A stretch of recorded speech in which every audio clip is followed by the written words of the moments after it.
नमस्कार मित्रांनो, आज आपण आलोय कर्नाटकातील एक प्रसिद्ध असं तीर्थक्षेत्र श्री बसवन बागेवाडी या ठिकाणी।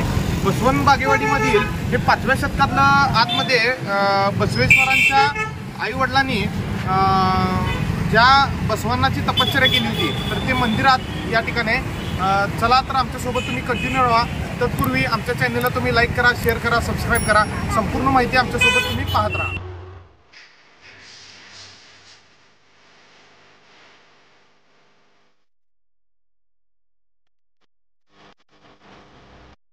मित्रांनो, हेमाडपंथी शैलीचं एक उत्तम उदाहरण असणारं हे मंदिर आजही भक्कमपणे बागेवाडी तीर्थक्षेत्रात उभं आहे।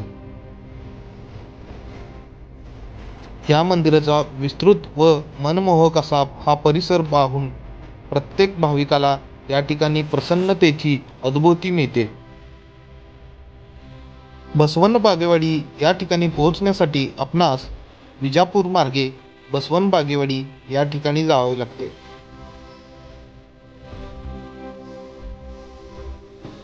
मंदिराच्या प्रवेशद्वारातून आत एंट्री केल्यानंतर आपणास समोरच भव्य अशी बसवण्णाची म्हणजेच एक नंदीची प्रतिकृती दिसून येते। ही देखील 5व्या शतकातील आहे असं देखील म्हटलं जातं। नंदीच्या विरुद्ध बाजूस असणारे हे मंदिराचे भव्य असे स्वरूप। या ठिकाणी एका बाजूला शंकराची व एका बाजूला नृत्य देवता नटराजची मूर्ती या ठिकाणी आपल्यास पाहावयास मिळते। या मंदिरातील एक महत्त्वाचे वैशिष्ट्य म्हणजे छतावर असणारे मूर्तिकाम व नक्षीकाम। अनेक दृश्य प्रसंग या ठिकाणी दाखवले गेलेले आहेत। त्याचबरोबर या मंदिरातील महत्त्वाचे असणारे व रुद्रावतार शिवलिंग या ठिकाणी आपणास पाहावयास मिळते। नमस्कार मित्रांनो, आज आपण लिंगायत देवस्थानचं एक महत्त्वाचं स्थान असणारं श्री बसवन बागेवाडी या ठिकाणी आमची बसवन भक्तीत स्थान अजोरी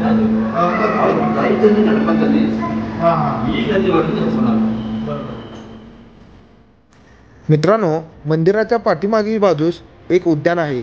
त्या उद्यानामध्येच तत्कालीन काळातील एक सुंदर अशी विहीर बघायला मिळते।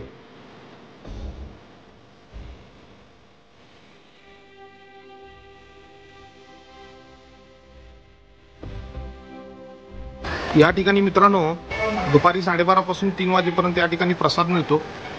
मोफत असं हे अन्नछत्र आहे या ठिकाणी। मंदिर परिसरात असणारी ही सुंदर अशी दीपमाळ सर्वांचे लक्ष वेधून घेते। आता आपण पाहणार आहोत बसवेश्वरांचा ज्या ठिकाणी जन्म झाला होता त्या ठिकाणचे बसवेश्वर स्मारक।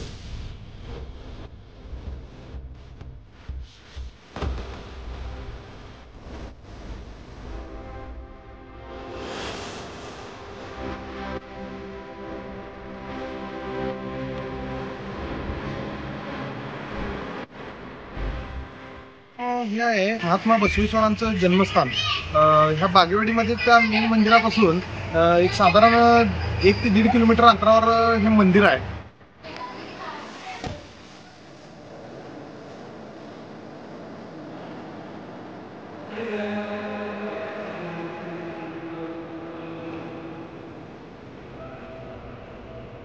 नमस्कार मित्रांनो, फायनली आपण आलोय बसवेश्वरांचं जन्मस्थान असणारे हे ठिकाण। जवळपास 50 घरांचं स्थलांतर या ठिकाणी साधारण 2010 साली ही बिल्डिंग बांधलेली आहे। तर अतिशय प्रसन्न असं या ठिकाणी वातावरण आहे। पण ॲक्च्युली बसवेश्वरांबद्दल थोडी ऐतिहासिक माहिती किंवा इतर सर्व माहिती आपण जाणून घेण्यासाठी आज बसवन बागेवाडी या ठिकाणी आलेलो आहे। आपल्यासोबत जिथले स्थानिक आहेत ते या ठिकाणी इथं सेवा करत असतात। त्यांच्याकडून ही पूर्ण आपण माहिती जाणून घेण्याचा प्रयत्न करतो। नमस्कार। 12ನೇ ಶತಮಾನದಲ್ಲಿ ವಿಶ್ವಗುರು ಮಹಾಮಾನವತಾವಾದಿ ಅಪ್ಪ ಬಸವೇಶ್ವರರು ಜನ್ಮ ತಾಳಿರ್ತಕ್ಕಂಥ ಮಹಾಮನೆಯನ್ನು ಇವತ್ತು ಕರ್ನಾಟಕ ಸರ್ಕಾರ ಕೂಡಲ ಸಂಗಮ ಪ್ರಾಧಿಕಾರದಲ್ಲಿ ಈ ಬಸವ ಜನ್ಮ ಸ್ಮಾರಕವನ್ನು ಒಂದು 2.5-3 ಕೋಟಿ ರೂಪಾಯಿ ವೆಚ್ಚದಲ್ಲಿ SM ಶಿವಾನಂದ ಜಾಮದಾರ್ ಅವರ ನೇತೃತ್ವದಲ್ಲಿ ಈ ಬಸವ ಜನ್ಮ ಸ್ಮಾರಕವು ನಿರ್ಮಾಣಗೊಂಡಿದೆ। ಈ ಒಳಾಂಗಣದ ಚಿತ್ರಗಳು ಇಲ್ಲಿ ನೋಡುವುದು ತಾನ 12ನೇ ಶತಮಾನದಲ್ಲಿ ಬಸವಣ್ಣನವರು ಜನ್ಮ ತಾಳಿರ್ತಕ್ಕಂಥ ಮಹಾಮನೆ ಇದು. ಈ ಬಸವೇಶ್ವರರ ಮಹಾಮನೆ ತಂದೆ ತಾಯಿ ಮಧುವರಸ ಮಾತಲಾಂಬಿಕೆಯ ಗರ್ಭಧರಿಸಿ ಹುಟ್ಟಿ ಬಂದ ಗುರುಬಸವೇಶ್ವರರು ಬಾಲ್ಯದಲ್ಲಿ ಮಗುವಾಗಿ ಹುಟ್ಟಿರ್ತಕ್ಕಂಥ 5 ದಿನದ ಶಿಶು ಬಸವೇಶ್ವರರು ತಾಯಿ ಮಡ್ಲಲ್ಲಿ ಮಲಗಿರ್ತಕ್ಕಂಥ ಬಾಲಬಸವ. ಮಧುವರಸ ತಂದೆ ಮಾತಲಾಂಬಿಕೆ ತಾಯಿ ತೊಡೆ ಮೇಲೆ ಮಲಗಿರ್ತಕ್ಕಂಥ ಹುಟ್ಟಿದಾಗ 5 ದಿನದ ಬಾಲಕ ಗುರುಬಸವೇಶ್ವರರು ಜನನವಾಗಿರ್ತಕ್ಕಂಥ ದೃಶ್ಯ. ಈ ಜಾತಿವೇದ ಮುನಿ ಶಿವಯೋಗಿಗಳು ಕಪ್ಪಡಿ ಸಂಗಮದ ಯೋಗಿಗಳು, ವೇದ ಪಾರಂಗತರದ ಜ್ಞಾನಮೂರ್ತಿಗಳು, ತಪಸ್ವಿಗಳು. ಆ ಯೋಗಿಗಳು ಬಸವೇಶ್ವರರ ಹುಟ್ಟಿದಾಗ ಜನನವಾದಾಗ 5 ದಿನಗಳ ಕಾಲ ಬಸವೇಶ್ವರರು ಕಣ್ಣು ಬಿಡಲಿಲ್ಲ, ಮಲೆಯ ಕೊಡಲಿಲ್ಲ, ಜ್ಞಾನಾವಸ್ಥೆ ಇರಲಿಲ್ಲ, ಕೈಕಾಲು ಉಸಿರು ಬಡಲಿಲ್ಲ. ಯೋಗ ನಿದ್ರೆಯಲ್ಲಿ, ಶಿವಯೋಗದ ನಿದ್ದೆಯಲ್ಲಿ ಮಲಗಿರ್ತಕ್ಕಂಥ ಬಾಲಬಸವಣ್ಣ. ಅಜ್ಞಾನ ಅಂಧಕಾರ ಪಾಪ ವಿನಾಶ, ಅಜ್ಞಾನ ಅಂಧಕಾರ ತುಂಬಿ ಕತ್ತಲಾಗಿದ್ದ ಪ್ರಪಂಚವನ್ನು ನೋಡಬಾರ್ದು ಅಂತ ಶಿವನ ಯೋಗ ನಿದ್ರೆಯಲ್ಲಿ ಮಲಗಿರ್ತಕ್ಕಂಥ ಬಾಲಬಸವೇಶ್ವರ ಹುಟ್ಟಿದಾಗ ಕಣ್ಣು ಬಿಡಲಿಲ್ಲ, ಶಿವನ ಧ್ಯಾನದಲ್ಲಿ ಮಲಗಿತ್ತು. ಆ ಯೋಗ ನಿದ್ದೆಯಲ್ಲಿ ಜಾರಿ ಹೋಗಿರ್ತಕ್ಕಂಥ ಬಾಲಬಸವಣ್ಣನವ್ರನ್ನ ನೋಡಲಿಕ್ಕೆ ಈ ಬ್ರಾಹ್ಮಣ ಪುರೋಹಿತ ಪಂಡಿತರು ತಂದೆಯವರು ಬಸವೇಶ್ವರ ತಂದೆ ಮಧುವರಸ ಅವರು, ನನ್ನ ಮಗ ಹುಟ್ಟಿ 5 ದಿನ ಆಗ್ಯದ, ಕಣ್ಣು ಬಿಡಲಿಲ್ಲ, ಅಳಿಲಿಲ್ಲ, ಏನೋ ದೋಷ ಆಗ್ಯದ, ಮಗು ಕಣ್ಣು ಬಿಡಲಿಲ್ಲ ಅಂತಂದು ಆ ಪಟ್ಟಣದ ಒಂದೊಂದು ಪಟ್ಟಣದ ವೈದಿಕ ಪಂಡಿತರನ್ನು ಈ ತಮ್ಮ ಮನೆಗೆ ಕರ್ಕೊಂಡ್ಬಂದು ಮಗುವನ್ನು ತೋರಿಸ್ತಾರೆ. ಅಯ್ಯೋ, ಹುಟ್ಟಿದ ಕೂಡಲೇ ಆ ಮಗು ಗರ್ಭದಿಂದ ಭೂಮಿ ಬಿದ್ದ ಕೂಡಲೇ ಸತ್ತದೆ ಅಂತಂದು ಶಿವನ ಪಾದ ಸೇರಿದೆ ಪ್ರಾಣಾತ್ಮ ಅಂತಂದು ಹೇಳಿದರು. ಅದು ಸಾಯಲಿಕ್ಕೆ ಸಾಧ್ಯ ಇಲ್ಲ, ನನ್ನ ಮಗು ಸಾಯೋದಿಲ್ಲ, ಅಪಶಕನ ನುಡಿಬೇಡಿ, ಪರಮಾತ್ಮನ ಭಕ್ತಿಯನ್ನು ಮಾಡಿ ಈ ಗ್ರಾಮದ ಬಾಗೇವಾಡಿ ಪಟ್ಟಣದ ಗ್ರಾಮದ ಆರಾಧ್ಯ ದೇವ ನಂದೀಶ್ವರನ್ನು ಪೂಜಿಸಿ ಶಿವಭಕ್ತಿ ಮಾಡಿದ ಫಲವಾಗಿ ನಂದಿಯ ಪ್ರೇರಣಾ ಆಶೀರ್ವಾದವನ್ನು ಪಡ್ಕೊಂಡು ಅವನ ಅನುಗ್ರಹದಿಂದ ಶಕ್ತಿಶಾಲಿಯಾಗಿ ಅವನ ಆಶೀರ್ವಾದದಿಂದ ಪಡ್ಕೊಂಡಂಥ ಈ ಬಾಲಮಗು ಬಸವಣ್ಣ ಈ ಊರಿನ ನಂದಿ ಈಶ್ವರ ಶಿವ ಕೊಟ್ಟೆಂದೂ ಈ ಮಗುವನ್ನು ಕಸಗೊಳ್ಳೋದಿಲ್ಲ, ಎಂದೂ ಸಾಯಲಿಕ್ಕೆ ಸಾಧ್ಯ ಇಲ್ಲ. ಭಗವಂತನ ಅಪ್ಪಣೆ ಇಲ್ಲದ ಹುಲ್ಲು ಕಟ್ಟಿ ಸಾಯೋದಿಲ್ಲ. ಈ ಮಗು ಸಾಯಲಿಕ್ಕೆ ಸಾಧ್ಯ ಇಲ್ಲ, ಅಪಶಕನ ನುಡಿಬೇಡಿ, ಏನನ್ನೂ ಹೇಳಬೇಡಿ, ನನ್ನ ಮಗನ ಮುಟ್ಟಬೇಡಿ ಅಂತಂದು ತಾನ ಬಾಲ ಮಗುವನ್ನು ಮಡ್ಲಲ್ಲಿ ಹಾಕಿಕೊಂಡು 5 ದಿನಗಳ ಕಾಲ ಅನ್ನ ನೀರವನ್ನು ಬಿಟ್ಟು ಶಿವಧ್ಯಾನದಲ್ಲಿ ಕೂತಳು. ನಂದೀಶ್ವರನ ಮಂತ್ರ ಪಠನೆ ಮಾಡ್ತಾ ಇತ್ತು ಮಾತಲಾಂಬಿಕೆ. ಆವಾಗ 5 ದಿನಗಳ ಕಾಲ ಶಿವಧ್ಯಾನದಲ್ಲಿ ಕೂತಲು. ಯೋಗಿ ಸತ್ಪುರುಷರು, ತ್ರಿಕಾಲಜ್ಞಾನಿಗಳು, ವೇದ ಪಾರಂಗತರದ ಜ್ಞಾನಮೂರ್ತಿಗಳು, ತಪಸ್ವಿಗಳು, ಜಾತಿವೇದ ಮುನಿ ಶಿವಯೋಗಿಗಳು ಕಪ್ಪಡಿ ಸಂಗಮದಿಂದ ಈ ಬಾಗೇವಾಡಿ ಪಟ್ಟಣಕ್ಕೆ ಆಗಮಿಸಿದರು. ಈ ಅರಮನೆಗೆ ಬಂದಾಗ, ನೋಡವ ನಿನ್ನ ಮಗ ಬಹಳ ದೊಡ್ಡವ, ಜಗತ್ತು ಬೆಳಗುವಂಥ ಜ್ಞಾನಿ, ಪರಮಾತ್ಮನ ಸ್ವರೂಪ, ಈ ಜಗತ್ತು ಬೆಳಗುವಂಥ ಮಹಾಮಹಿಮ ಸಂಗನ ಬಸವಣ್ಣ. ಈ ಅಜ್ಞಾನಂ ಅಂಧಕಾರಂ ಪಾಪವಿನಾಶಂ, ಅದಕ್ಕೆ ಶಿವಯೋಗ ಧ್ಯಾನದಲ್ಲಿ ಮಲಗನವ, ಕುಲು ನಗುಮುಖ ತುಂಬಿ ಬೆಳಕನ್ನು ಹರಿಸುವಂಥ ಶಿವಸ್ವರೂಪ ಮಗು, ಜಗತ್ತೋದ್ಧಾರಕ ಮಗು, ಅಜ್ಞಾನ ತೊಲಗಿಸಿ ಸುಜ್ಞಾನ ತಂದಾತ ಗುರು ಬಸವಣ್ಣ. ಜಗತ್ಪಾವನ ಮಾಡಲಿಕ್ಕೆ ಹುಟ್ಟಿ ಬಂದ ಬಸವ, ಜಗತ್ತೇ ಬೆಳಕು ಮಾಡಲಿಕ್ಕೆ ಬಂದಂಥ ಬಸವ, ಶಿವಬೆಳಕನ್ನು ಮಾಡಲಿಕ್ಕೆ ಬಂದ ಶಿವಬೆಳಕನ್ನು ಬೆಳಗಲಿಕ್ಕೆ ಬಂದ ಮಹಾಜ್ಯೋತಿ. ಈ ದರೆಗಿಳಿದು ಬಂದು ಜಗತ್ಪಾವನ ಮಾಡಲಿಕ್ಕೆ ಹುಟ್ಟಿ ಬಂದ ಮಹಾಶಕ್ತಿಶಾಲಿ ಗುರು ಬಸವ, ಮಹಾಶಕ್ತಿಶಾಲಿ ಶಿವಶಕ್ತಿ. ಬ್ರಹ್ಮ ವಿಷ್ಣು ಮಹೇಶ್ವರ ಅಪ್ಪಣೆಯನ್ನು ಪಡೆದು ಶಿವ ಸಾಕ್ಷಾತ್ಕಾರ ವರವನ್ನು ಪಡೆದು ಈ ಧರ್ಮೋದ್ಧಾರಕ್ಕಾಗಿ ಜಗತ್ ಬೆಳಕು ಕೊಟ್ಟು ಬಂದ ಬಸವ. ಅಂಥ ಲಕ್ಷಕ್ಕೊಬ್ಬ ಭಕ್ತ ಕೋಟಿಗೊಬ್ಬ ಶರಣ, ಜಗತ್ತೇ ಬೆಳಗುವಂಥ ಮಹಾಶಕ್ತಿಶಾಲಿ. ಈತನಿಗೆ ಏನಂತ ಹೆಸರಿಡ್ಬೇಕಂದ್ರೆ ಬಸವ. ಗುರುಗಳ ಇಟ್ಟ ಹೆಸರೇ ಬಸವ. ಬಸವ ಅಂತ ಯಾಕೆ ಹೆಸರಿಟ್ಟರು? ಬಸವಣ್ಣನ ತಾಯಿ ಮಾದಲಾಂಬಿಕೆ ನಂದೀಶ್ವರರನ್ನು ಪೂಜಿಸಿದ್ಲು, ಆರಾಧಿಸಿದ್ಲು, ಶಿವಭಕ್ತಿ ಮಾಡಿದ ಫಲವಾಗಿ ಈ ಮಗು ಜನನವಾಯಿತು. ಅಕ್ಷಯ ತೃತೀಯದಂದು ಈ ಮಗು ಜನನವಾಯಿತು. ಬಸವನ ಬಾಗೇವಾಡಿಯ ಒಂದು ಆರಾಧ್ಯ ದೇವವಾಗಿರ್ತಕ್ಕಂಥ ಬಹುಕಾಲ ಎಷ್ಟೋ ಶತಮಾನಗಳ ಹಿಂದೆ ನಿರ್ಮಾಣಗೊಂಡಿರ್ತಕ್ಕಂಥ ಐತಿಹಾಸಿಕ ಪೂರ್ವ ದೇವಸ್ಥಾನ. ಈ 12ನೇ ಶತಮಾನಕ್ಕಿಂತ ಮೂಲ ದೇವಾಲಯ ಈ ಬಾಗೇವಾಡಿ ಗ್ರಾಮದ ಆರಾಧ್ಯ ದೇವರಾಗಿರ್ತಕ್ಕಂಥ ಅವಾಗಿನ ಕಾಲದಲ್ಲಿ ತ್ರಿಕುಟೇಶ್ವರ ದೇವಸ್ಥಾನ ಎಂದು ಕರೆದರು. ಅವಾಗಿನ ಅನೇಕ ರಾಜರಾಣಿಯರು, ಭಕ್ತರೊಂದರು, ಶಿವಶರಣೀಯರು ಮಕ್ಕಳನ್ನು ಪಡೆದಿದ್ದ ನಂದೀಶ್ವರನನ್ನು ಆರಾಧಿಸಿ ಪೂಜಿಸಿ ವರವನ್ನು ಕಲ್ಪಿಸಿದರು, ವರವನ್ನು ಪಡ್ಕೊಂಡ್ರು. ಮಕ್ಕಳಿಲ್ಲದರು ಮಕ್ಕಳನ್ನು ಪಡೆದಿದ್ದಾರೆ.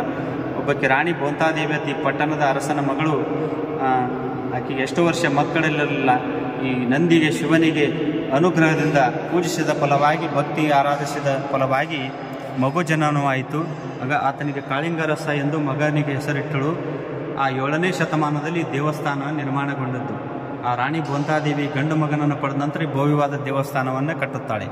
ಮೂಲನಂದೇಶ್ವರ ದೇವಸ್ಥಾನ ಅಂತ ಯಾವಾಗಿಂದ ಕರೆದ್ರು ಅಂದ್ರೆ 12ನೇ ಶತಮಾನದಿಂದ ಮಾದಲಾಂಬಿಕೆ ತಾಯಿ ಕೂಡ ಈ ಶಿವಭಕ್ತಿ ಮಾಡಿದಳು. ಈ ಗ್ರಾಮದ ಆರಾಧ್ಯ ದೇವರಾಗಿರ್ತಕ್ಕಂಥ ಶಿವನಿಗೆ ಮತ್ತು ನಂದಿಗೆ ಪ್ರತಿನಿತ್ಯ ಜಂಗಮ ಪೂಜೆ, ಹರಪೂಜೆ, ದಾನ ಧರ್ಮ ಆಕೆ ಪ್ರತಿಷ್ಠೆಯಿಂದ ಭಕ್ತಿಯನ್ನು ಮಾಡಿ, ಆಕೆ ವ್ರತವನ್ನು ಮಾಡಿ, ನಂದೀಶನ ವ್ರತವು ಮಾಡಿ, ಶಿವಪೂಜೆ ಮಾಡಿ ಪ್ರತಿನಿತ್ಯ ಭಕ್ತಿಯನ್ನು ಸಲ್ಲಿಸುವಂಥ ಮಾದಲಾಂಬಿಕೆ ನಂದೀಶ್ವರನ ಪ್ರೇರಣಾ ಆಶೀರ್ವಾದ ಪಡೆದು ಗಂಡು ಮಗನನ್ನು ಪಡೆದು ಆ ಮಗುವಿಗೆ ಬಸವ ಎಂದು ಹೆಸರಿಟ್ಟಳು.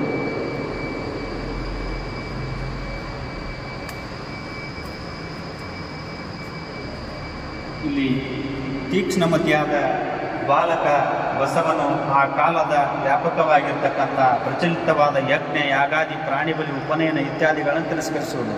ಬ್ರಾಹ್ಮಣರ ಸಂಸ್ಕಾರವಾಗಿರ್ತಕ್ಕಂಥ, ಪುರೋಹಿತ ಸಂಪ್ರದಾಯವಾಗಿರ್ತಕ್ಕಂಥ, ಬ್ರಾಹ್ಮಣರ ಆಚಾರ ವಿಚಾರವಾಗಿರ್ತಕ್ಕಂಥ 10 ವರ್ಷದ ಬಾಲಕರಿದ್ದಾಗ ಪುರೋಹಿತರ ಸಂಪ್ರದಾಯ, ಉಪನಯನ ಸಂಸ್ಕಾರ, ಅದು 10 ವರ್ಷದ ಬಾಲಕರಿದ್ದಾಗ ಉಪನಯನ ಸಂಸ್ಕಾರ ಅಂತ ಮಾಡ್ತಾರೆ.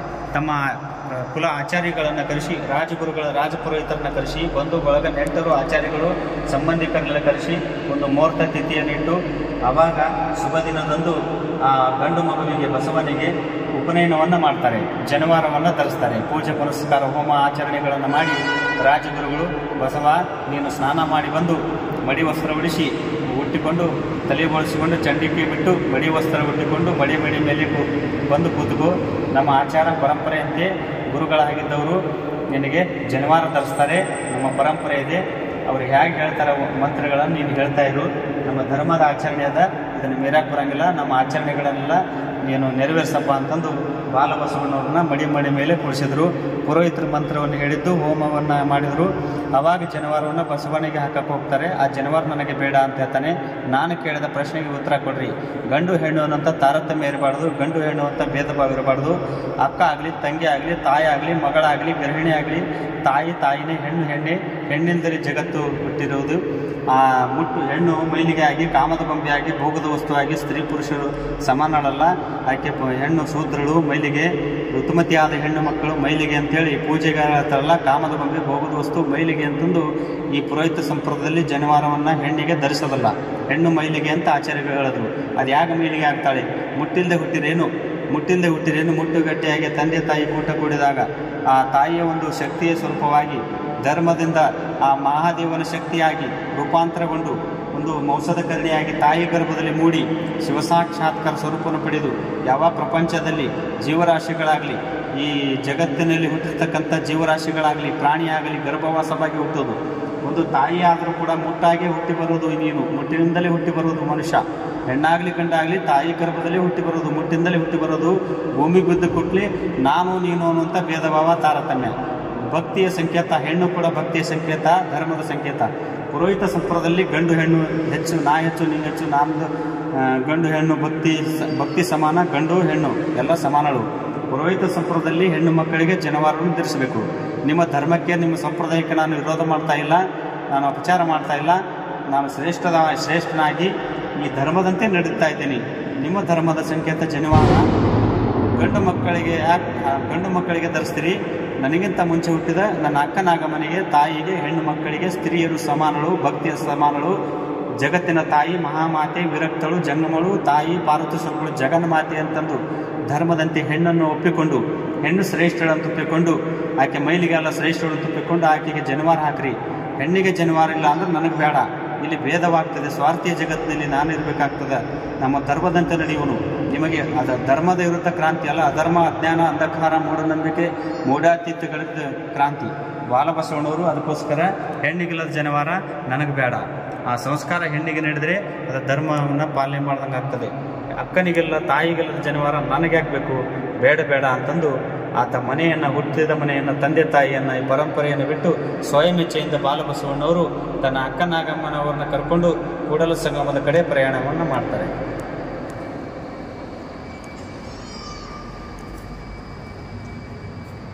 ಇಲ್ಲಿ ಬಾಲಬಸವಣ್ಣನವರು ಸ್ವಯಂ ಇಚ್ಛೆಯಿಂದ ಬಾಗೇವಾಡಿ ಪಟ್ಟಣವನ್ನು ಬಿಟ್ಟು, ತನ್ನ ಹುಟ್ಟಿದ ಮನೆಯನ್ನು ಬಿಟ್ಟು, ತಂದೆ ತಾಯಿಯನ್ನು ಬಿಟ್ಟು ಬಾಲಬಸವಣ್ಣವರು ಉಪನಯನವನ್ನು ತಿರಸ್ಕಾರ ಮಾಡಿ ಅಕ್ಕನಾಗಮ್ಮ ಶಿವದೇವಯ್ಯ ಅವರ ಜೊತೆ ಬಾಲಬಸವಣ್ಣವರು ಕೂಡಲ ಸಂಗಮದ ಕಡೆ ಹೋಗ್ತಾ ಇದ್ದಾರೆ.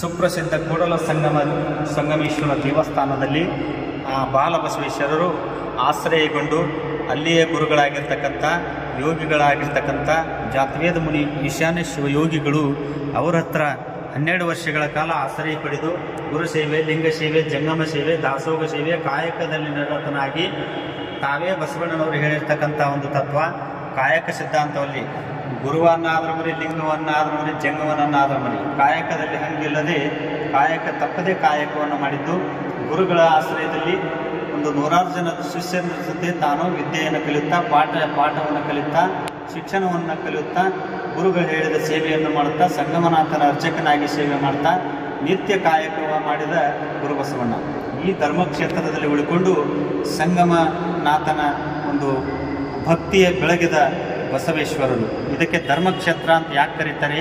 ದೈವೇ ಧರ್ಮದ ಮೂಲವಯ್ಯ ಅಂತ ಕರೀತಾರೆ. ಇದು ಕೂಡ ಪ್ರಾಚೀನವಾಗಿರ್ತಕ್ಕಂಥ ದೇವಸ್ಥಾನ.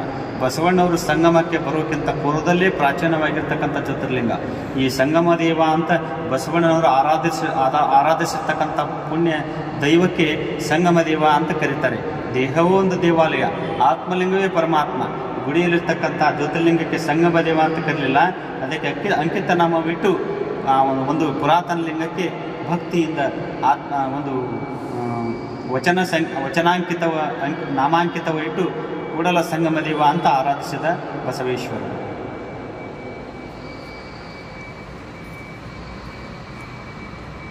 ಕೂಡಲ ಸಂಗಮದಲ್ಲಿ ಬಸವಣ್ಣನವರು ಗುರುಗಳ ಸಮ್ಮುಖದಲ್ಲಿ 12 ವರ್ಷಗಳ ಕಾಲ ಪಾಠಶಾಲೆ, ಸಂಸ್ಕೃತ ಅಭ್ಯಾಸ ಪಾಠಶಾಲೆಯನ್ನು ಕಪ್ಪಡಿ ಸಂಗಮದಲ್ಲಿ ಅವರು ಗುರುಗಳ ಸಮ್ಮುಖದಲ್ಲಿ ಪಾಠಶಾಲೆಯನ್ನು ಮಾಡ್ತಾ ಇರೋದು, ಓದುತ್ತಾ ಇರೋದು, ಬರೆಯುತ್ತಾ ಇರೋದು. ಎಷ್ಟೋ ವರ್ಷಗಳ ನಂತರ ತಂದೆ ತಾಯಿ ಬಸವಣ್ಣನನ್ನು ನೋಡಿಕೊಂಡು ಭೇಟಿಯಾಗಿ ಹೋಗಲಿಕ್ಕೆ ಇಲ್ಲಿ ಸಂಗಮಕ್ಕೆ ತಾಯಿ ತಂದೆ ಬಂದಿದ್ದಾರೆ.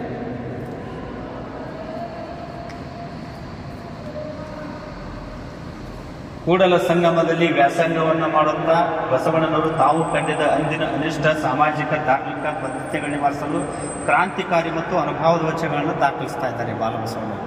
21ನೇ ವಯಸ್ಸಿನಲ್ಲಿ ಆ ಬಸವಣ್ಣನವರಿಗೆ ಜ್ಞಾನ ಅಂದರೆ ದಿವ್ಯ ಜ್ಞಾನ, ಆತ್ಮಜ್ಞಾನ, ಇಷ್ಟಲಿಂಗ ಯೋಗ ಸಾಧನೆ ಎಲ್ಲವನ್ನು ಕೂಡ ಆ ಸಾಧನೆಯನ್ನು ಮಾಡುತ್ತಾ ನಾವು ವಿದ್ಯೆ ಸಂಸ್ಕಾರವನ್ನು ಕಲಿಯುತ್ತಾ ಇಲ್ಲಿ ಮಾನವೀಯ ಮೌಲ್ಯ ಕೊಟ್ಟಂಥ ವಚನಗಳು, ಸತ್ಯದ ಹಾರಿ, ಧರ್ಮದ ಹಾರಿ, ಒಂದು ಶರಣ ಮಾರ್ಗದಲ್ಲಿ, ಶಿವಮಾರ್ಗದಲ್ಲಿ, ಒಂದು ತತ್ವದ ಮಾರ್ಗದಲ್ಲಿ ನಡೆಯುತ್ತಾ ಯಾವುದೇ ಮನುಷ್ಯನಾಗಲಿ ಮಾನವನಾಗಲಿ ಯಾರೂ ಭೇದವಾಗಿ ನೋಡಬಾರ್ದು, ಯಾರನ್ನೂ ಕೀಳಾಗಿ ಕಾಣಬಾರ್ದು, ಎಲ್ಲರಿಗೂ ಸಮಾನತೆ ಅನ್ನುವಂಥ ಹಕ್ಕನ್ನು ಕೊಟ್ಟಂಥ ಗುರು ಬಸವಣ್ಣವರು ಬರೀ ವಿದ್ಯಾಬುದ್ಧಿಯೆಲ್ಲ ಸ್ಥಾನಮಾನ ಅಲ್ಲ. ಈ ಪ್ರಪಂಚದಲ್ಲಿ ಜಗತ್ತಿನಲ್ಲಿ ನಾವು ಹುಟ್ಟಿರ್ತಕ್ಕಂಥವ್ರೆಲ್ಲರೂ ಯಾರೂ ಅವ್ರ ಜಾತಿ ಇವ್ರ ಜಾತಿ, ನಾವು ದೊಡ್ಡವರು ನಾವು ಸಣ್ಣವರು, ಅವ್ರದ್ದೊಂದು ಜಾತಿ ಇವ್ರದ್ದೊಂದು ಜಾತಿ, ಅಸ್ಪೃಶ್ಯರು ಪುರೋಹಿತರು ಅಸ್ಪೃಶ್ಯರು ಅಂತ ಭೇದ ಭಾವ ಇರಬಾರ್ದು, ಎಲ್ಲ ಸಮಾನರಾಗಿ ಕಾಣಬೇಕು. ಇಲ್ಲಿ ಅಸ್ಪೃಶ್ಯ ದೊಡ್ಡದಲ್ಲ, ಎಲ್ಲ ಸಮಾನರಯ್ಯ. ಹರಿಯೋ ನೀರುಗಳಂದೇ, ಗುಡ್ಡ ಬೆಟ್ಟಗಳಂದೇ, 84 ಲಕ್ಷ ಜೀವರಾಶಿಗಳು ಒಂದೇ, ಮಾನವ ಜನ್ಮ ಅಂದರೆ ಒಂದೇ.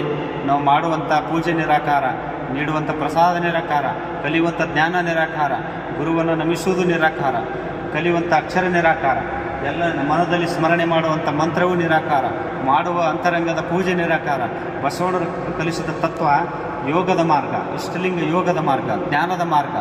ಮನುಷ್ಯ ಮಾನವ ಧರ್ಮದ ಬಗ್ಗೆ ತಿಳ್ಕೋಬೇಕು, ಯಾವಾಗ ಕಾಯಕದ ಅನುಭವದ ಬಗ್ಗೆ ತಿಳ್ಕೋಬೇಕು, ದಾಸೋಗ ಪರಂಪರೆ ಬಗ್ಗೆ ತಿಳಿಸಬೇಕು, ಪ್ರಸಾದದ ಬಗ್ಗೆ ತಿಳ್ಕೋಬೇಕು. ವಚನಗಳನ್ನು ಸಮಾಜಕ್ಕೆ ಬಸವಣ್ಣವರು ಯಾಕೆ ಕೊಟ್ಟರು?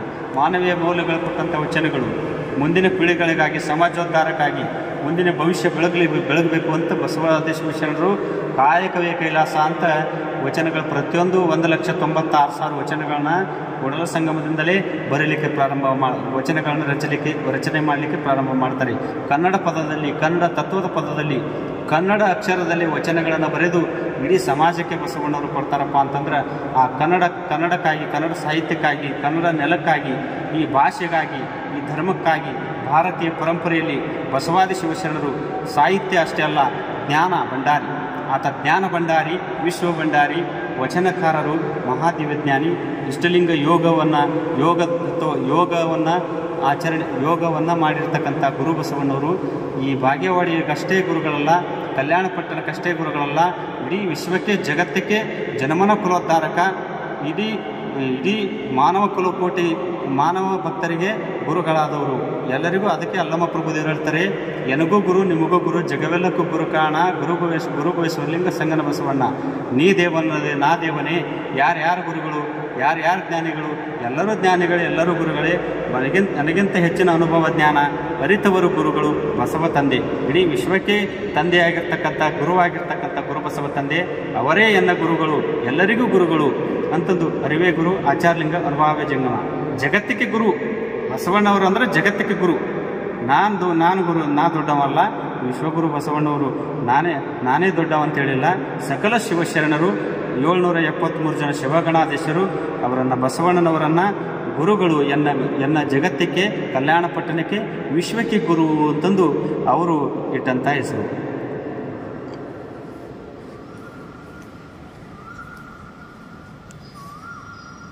ಕೂಡಲ ಸಂಗಮದಲ್ಲಿ ವ್ಯಾಸಂಗವನ್ನು ಮುಗಿಸಿ ಪ್ರೌಢಾವಸ್ಥೆಗೆ ಕೂಡಲ ಸಂಗಮವನ್ನು ಬಿಟ್ಟು ಬಲದೇವ ಮಂತ್ರಿಗಳ ಜೊತೆ ತನ್ನ ಗುರುಗಳ ಅಪ್ಪಣೆಯನ್ನು ಪಡೆದು ತಾನು ಶಿಕ್ಷಣ ಕಲಿಯುವುದು ಮುಗಿತು, ವಿದ್ಯಾಭ್ಯಾಸ ಕಲಿಯುವುದು ಮುಗಿತು. ನನ್ನ ಸೋದರ ಮಾವ ಬಲದೇವ ಮಂತ್ರಿಗಳ ಜೊತೆ ಸಂಗಮದಿಂದ ಮಂಗಳವೇಡಿ ಪಟ್ಟಣಕ್ಕೆ ಕಳಿಸಿಕೊಡ್ರಿ ಗುರುಗಳೇ, ನನಗೆ ಅಪ್ಪಣೆ ಕೊಡ್ರಿ ಅಂತಂದು ತನ್ನ ಗುರುಗಳ ಪಾದವನ್ನು ಮುಟ್ಟಿ ನಮಸ್ಕರಿಸಿ ಅವರ ಆಶೀರ್ವಾದವನ್ನು ಪಡ್ಕೊಂಡು ಮಂಗಳವೇಡಿಗೆ ಬಸವಣ್ಣವರು ತನ್ನ ಸೋದರ ಮಾವನವ್ರ ಜೊತೆ ಮಂಗಳವೇಡಿಗೆ ಕೂಡಲ ಸಂಗಮದಿಂದ ಮಂಗಳವೇಡಿಗೆ ತಳ್ತಾರೆ. ಪ್ರೌಢಾವಸ್ಥೆಗೆ 23 ವರ್ಷಕ್ಕೆ ಮಂಗಳವೇಡಿಗೆ ಹೋಗ್ತಾರೆ. ಅಲ್ಲಿ ಬಿಜ್ಜಳನ ಒಂದು ರಾಜ್ಯ ಭಂಡಾರದ ಲೆಕ್ಕ ಬರೆಯುವಂಥ ಕರ್ಣಿಕನಾಗಿ ಸಂಪತ್ತಿನ ಧನ ಧಾನ್ಯ ಸಂಪತ್ತು ಬಂಗಾರ ಬೆಳ್ಳಿ ರಾಜ್ಯ ಸಂಪತ್ತು ಎಷ್ಟು ಹೋಯ್ತು ಎಷ್ಟು ಬಂತು ಖಜಾನೆ ಇರ್ತಕ್ಕಂಥ ಲೆಕ್ಕ ಇಡುವಂಥ ಖಜಾಂಚಿಯಾಗಿ ಸೇವೆಯನ್ನು ಮಾಡಿದ್ರು.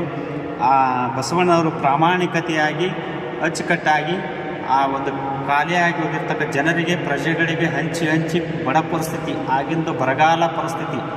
ಆ ಕಾಲದಲ್ಲಿ ಬಿಜ್ಜಳ ಮಹಾರಾಜರು ಹಿಂದಿನ ರಾಜರು ಆ ಖಜಾನೆಯಲ್ಲಿರ್ತಕ್ಕಂಥ ಒಂದು ಸಂಪತ್ತನ್ನು ಬಡವರಿಗೆ ಅಲ್ಲಿ ಜನರಿಗೆ ಹಂಚಿ ಖಾಲಿಯಾಗಿ ಹೋಗಿತ್ತು. ಆ ಲೆಕ್ಕ ಬರೆಯುವಂಥ ಖಜಾಂಚಿಯಾಗಿ ಸೇವೆ ಮಾಡುವ ಖಜಾಂಚಿ ಕಾಯಕವನ್ನು ಬಸವಣ್ಣವರು ಮಾಡಿದ್ರು.